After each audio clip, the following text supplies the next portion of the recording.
Look, so many people are trying to change their life. They're trying to manifest, they're trying to get quantum, they're even doing a little bit of shadow work and a little bit of healing, but they're not noticing any change. And a lot of the times, people don't realize is that there could be generational curses at play. There can be spiritual attachments at play. And I know people don't like to get super deep into this kind of stuff when it comes to spirituality and healing, but I'm the type of person who can't not go all the way because like I'm not trying to BS myself. I really like if there's some stuff I gotta face and really look at or really examine, just being open-minded in regards to healing and just the aspects of energy in this reality. Once you realize everything really is energy and everything really is spiritual before it is physical, you gotta look at all parts of the spectrum. And what I really want to talk about here today is the self-sabotaging programs that are underlyingly blocking everything that we are trying to bring in. So many people are doing the affirmations. They're even, like I said, doing a little bit of the inner work. They're getting quantum. They're doing visualization meditations. They're speaking with their spirit team and their higher self, and they're setting out their intentions, but they're not seeing anything change. And a lot of the times it's because there's blocks. And those blocks are a lot of the times subconscious, meaning they are not conscious. They are not even able to be fully perceived or comprehend because they are underlying programs that have been just running on the background for a long, long time.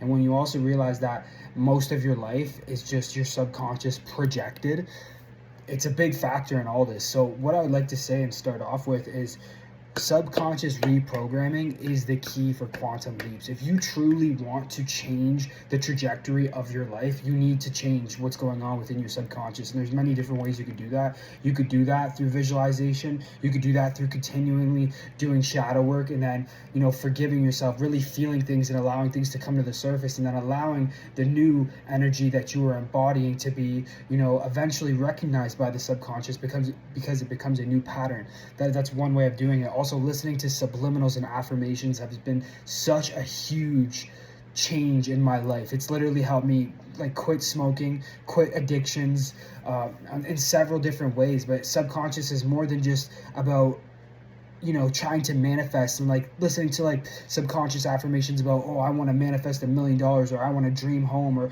I want to feel confident. It's more like, how can you examine yourself and your weaknesses? Like, try to bring the subconscious to the conscious. You know what I'm saying? Like, where do you think you are truly lacking in your human experience, in your growth and development as a soul?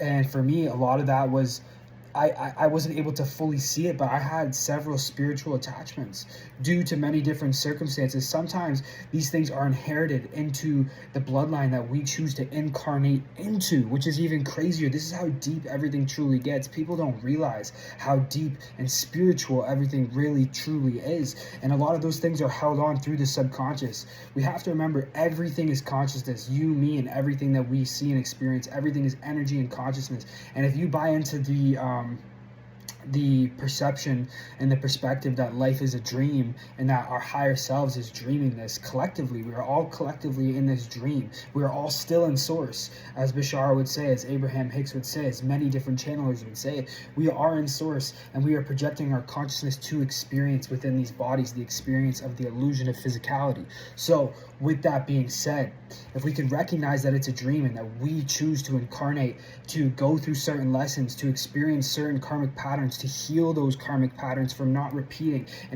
within ourselves, we could recognize that a lot of that is stored within the subconscious and the universal subconscious, which our subconscious mind is connected to.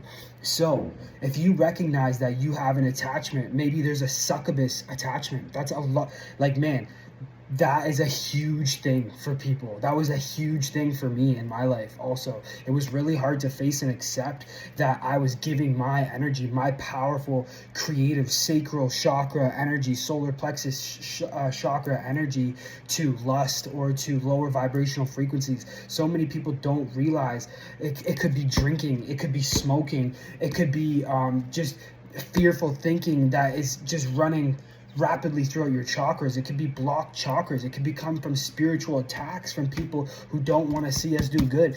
Nowadays, nothing is off the table, especially with everything that is coming out right now. This world has been designed off of survival from people who want to keep us in survival, and that is very obvious and very evident. And for anybody who disagrees with me, I'm sorry to tell you, that is the honest to God truth. This world is ran by sick people who have done everything they can to spiritually attack us and to keep us in a low vibrational frequency. So with that being said, all cards are on the table. You have to be real here. You have to really see what is going on. There's been evil spirits running this planet and they've tried everything they can to infiltrate our minds, our consciousness, through programming and music, through programming and movies, through just rituals, all kinds of different things on the internet, numbing us, keeping us low and in fear and disconnected into feeling like this isn't a spiritual reality. But I'm going to tell you the truth, it is a spiritual reality, and every choice and every decision we make is connected spiritually. And I do believe that when we pass on, when it is our time, when we signed up to leave this planet,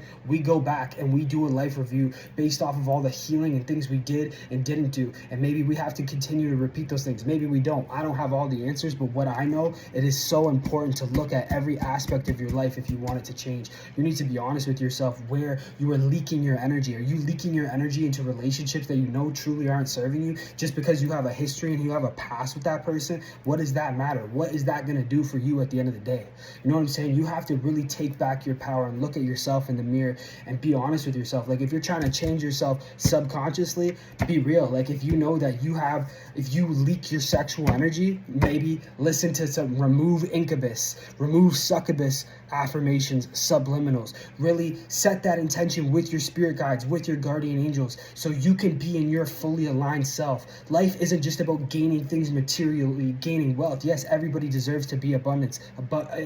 Abundance is our natural birthright, but it's way deeper than that. It's also your true abundance is your spiritual connection to source, because you are the source. I am the source. We are all the source, and we all have spiritual abilities, and a lot of those, like I said, are attacked and they are dormant because of the subconscious BS that is keeping us, like, our chakras not being fully aligned, our mind not being fully clear. You know, we don't know where these pain points really are. So that's why it's so important to do your shadow work. If you want your life to change, if you want to quantum leap, if you want to see things change in your reality, recognize that the subconscious mind needs to be reprogrammed. You not just reprogrammed in regards to I am a millionaire, I am this, I am that. No.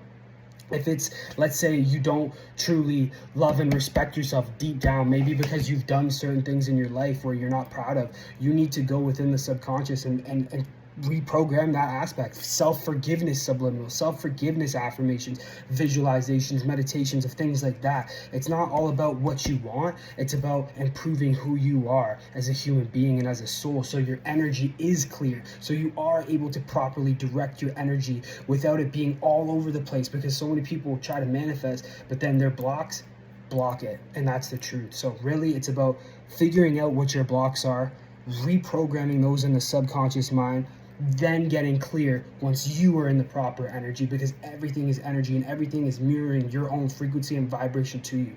That is just how it works. That's what I've seen in my life time and time again. So instead of trying to bring things in on top of the shit that you haven't let go of, all that gunk in your energy centers and in your subconscious, focus on reprogramming the subconscious. Focus on reprogramming the energy centers and becoming more light once again, because we are all light. This is the key.